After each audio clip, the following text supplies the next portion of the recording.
Well, according to Dr. Anthony Fauci, a need for a negative COVID-19 test when leaving isolation may be considered in the CDC's new isolation and quarantine guidelines. And this morning, there's a major shortage of those tests.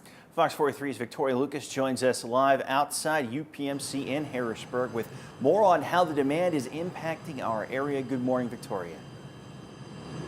Good morning, Amy and Alex. Yes, Dr. Fauci said that the agency was getting a lot of pushback and concern of why a negative test before leaving isolation wasn't included in the guidelines. And we know amid rising case counts, it's hard for everybody to get a test, right? And even those who can get a test are being met with long wait times. Our Amy Letts and I spoke right before we went live, and she said going to her local urgent care this past weekend, people were met with a 3 to 4 hour wait just to get a test. But we do know COVID-19 tests provide confirmation on whether someone has tested positive for the virus or not.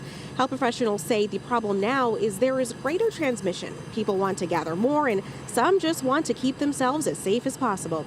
I spoke with Dr. John Goldman of UPMC, and he tells me it comes down to a reflection of two things. One, how much disease there is out there right now. There's a lot of COVID.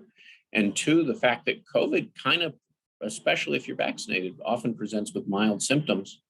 And you're not quite sure whether you have COVID, another virus, or sometimes even your imagination.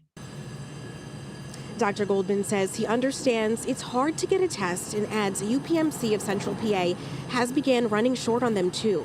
He says if someone can't get a test, the best thing to do is to get vaccinated. And if you are, get boosted.